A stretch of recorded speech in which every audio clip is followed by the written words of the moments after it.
But yeah, so they're coming over, so that's going to be interesting. Have you ever tried one of these though? Are they kennel? It's a pomelo actually. Pomelo. But so are they coming over just for the cooking, or are they coming over for the show? Bro, I hope they want to fuck me. Huh? I have no expectations whatsoever. But like we said before, like you can't have expectations when it comes to girls. Like a couple of them were were two of the four that wanted to bang. Yeah. But I don't care. No.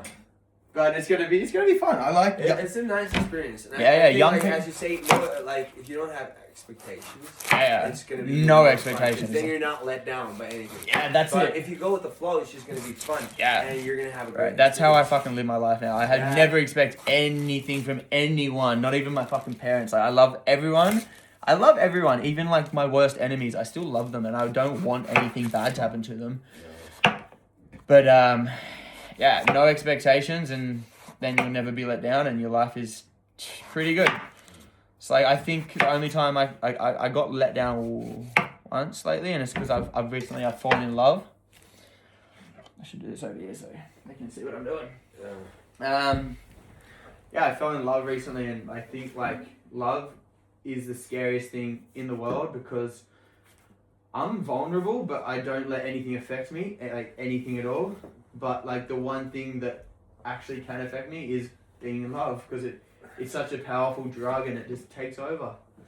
Yeah. And I realized I'm in love, but I don't need it. I feel like when I've been in love at younger times in my life, I've needed it and I've depended on it, and it's made the love quite toxic. But now I realize that it's such a powerful thing to have the power that comes with being in love, but not the selfishness of needing it. Yeah. Something I wrote it down, but it's like Yeah, but I understand what you mean. It totally makes sense, and of course, like being in love and meeting a person is probably a place where you have to feel like you're gonna be honest about yourself, but you're also gonna have somebody almost judge you by the way you're honest and how you are. And if you're in love with somebody, you kind of want them to react in situations. You go in expectations, kind of like, or like hope, you know. For me, it's like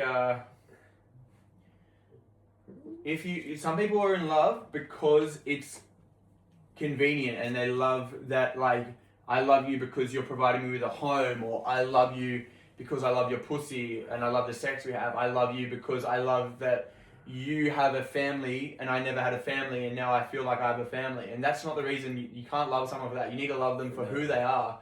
You need to love them for their soul. And I feel like I haven't been this in love since I was 18, and that's funny because the girl I'm in love with is actually 18. But I feel like soulmates definitely exist. And I feel like we have many soulmates out there around in the world, and it takes you a long time to find them. Maybe it doesn't, but like you definitely have more than one, and they definitely do exist. And I believe in love at first sight with every little inch of my body because it's happened to me twice now, and I was right. Yeah. No, but I feel like I can't say shit about that because my mom is dating a 20-year-old younger guy. Wow, how old is she? And she's I think she's 58, and he's like cougar. She's a cougar.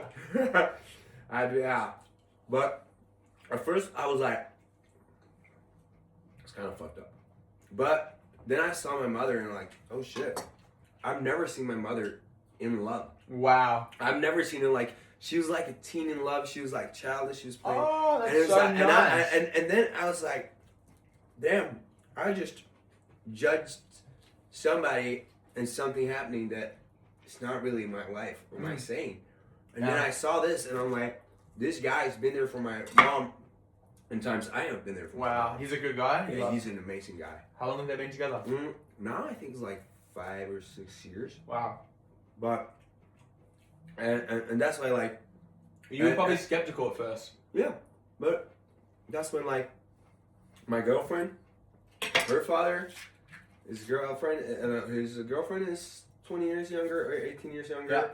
Yeah. And Yeah, we're actually more and more being here. It's like It's always going to be like that because it doesn't depend on a person's age, or how mature they are, or how much experience, or like how they lived it. Bro, Diddy was right. Age is just a number. No. No, you can't. You can't quote Diddy on that one now. No. But like, no, I think within reason. Yeah, within reason. Of course. No. That was a joke, by the way. That was a total joke. I just love pissing people off. I knew that would have ruffled some feathers. Yeah. But yeah, Diddy's fucked. Diddy's disgusting, but we don't need to talk about Diddy. Diddy? Yes, he did. But like, so what Diddy is, so this is what I'm talking about by like making jokes out of bad things I think is okay. Because like I said, just don't take life so seriously. And like, people are hosting like Diddy parties where there's baby oil everywhere. And like, yeah, that stemmed from like horrible sexual abuse and all this horrible stuff. But like, you can still make a joke out of it and like, can you? Yes, but I feel it goes out in society. I also feel it can't be more harmful towards a person than it is like, if it's a whole thing, it's gonna be easier. If it's directed to kind of one person out of one thing, it can be hard to execute right without it being like, because it's not always about like what you mean it to be, but sometimes what's turnouts of the whole thing. But I feel like, as I said, like, it's important to also have people who disagree, people who don't do as everybody else. It's important to have, like, rage baiting is the biggest trend on the internet right now. Yeah, and I love doing it to my girlfriend, like rage baiting, and it's so fun. But I never know, like, okay, I fucked up right now. I shouldn't have done it this time. But still, it's just like, so I feel fun. like it's easy to do to people you love because you know that it's all from it's a joke. Yeah. And that's the thing, I love everyone. So I feel like I can do it to everyone because I love even like people who I think are stupid, like Muslims who don't like dogs and fucking priests that touch kids. Like, I love everyone. I think you're fucking stupid and dumb and weird, but like, I still love you, so I can make fun of you. Yeah. Am I just making excuses? No. I think I understand in that what you're meaning. Yeah. And it's the same thing with a lot of people, is like, people out of town can be a dick to me, but mostly I'm not like, fuck, I want to beat you up. No. I'm like, I feel sorry for you having to have to be like this, you know? How do you feel like your masculinity, it needs to be proven in a sense of way you have to like be a big guy, or like, and there's so much sense where I'd be like, I just kind of like feel sorry about the situation or person and stuff like that. Toxic masculinity is still such a big problem. With dudes like Andrew Tate Tate's a fucking pig. My little brother, my No. little brother, No. Yeah, it's like, but 14-year-old, and his influences are towards like social media, and these are the people that are out in the social media. That's why I feel so like obligated to do my best to actually get into social media. So if people are listening to me, then they're not listening to Andrew Tate. And like, sure, like right now I'm doing some like things that I think are stupid, but like it's kind of just it's literally just for clicks, and I want people to, and like I like getting an emotion out of people, and like now it's going to be angry, and then I'm going to transition it into understanding, compassion, and love. That's the plan anyway. Yeah. The only thing about that, it's going to be hard because you're getting followers that are going to like one thing. Yeah, but they're the ones that need the changing in the first place. That's fucking true. Yeah, bro. The Trojan horse theory. So all these like kind people are unfollowing me at the moment. My followers have gone down by like 500 because all these beautiful kind people are like, fuck, I don't want to see this. Like, Flynn, you're disgusting. I didn't know you were like this. I don't give a fuck. I'm a great person, and I know it deep down in my heart. And then all these new people who are fucking into me, fucking making fun of fat people and chicks and stuff, they're now following me, and then I'm gonna, and like I send racist memes to everyone. I'm the least racist person ever. Like some of my best friends are black, some of my best friends are Jewish. I love fucking Asian chicks. Like I'm not, but I bond with people that are genuinely racist, and then I start to slowly send them things explaining how stupid racism is. and drip feed it. And then I've got like one of my best friends. He is like a genuinely quite racist, but it's only because that's what he's like being exposed to on social media, and he doesn't have very good social skills, so he spends a lot of time online. And I feel like I'm slowly influencing him to like be less racist. I hope I am, otherwise I'm just wasting my time. But like I feel like that's what you gotta do. You gotta like Trojan horse your way into people, and then boom. That's actually genius. Thank you. But that's about the long run, you know. It's not about right here. It's not about seeing results right here and now. I don't give a fuck about right here, right now. I'm in it for the long run. I want to be prime minister one day, bro. 100%. I'm gonna run. I'm gonna have my own fucking political party. I'm gonna do that. So I'm not worried about pissing off some chicks at the moment. Like, No. Sorry, Tuva. But you know, also like Donald Trump. Think about everything he said, everything he's done. I hate that guy. And still people choose him. Yeah. But and I it's would about, literally, if he was here right now, I don't care if I spend the rest of my life in jail, I would slit his throat and watch the blood spill over the floor because of how many people would. Well, he makes me sick. What he stands for, his greed, his selfishness, his bigotry, his small-mindedness. It's just like it's everything.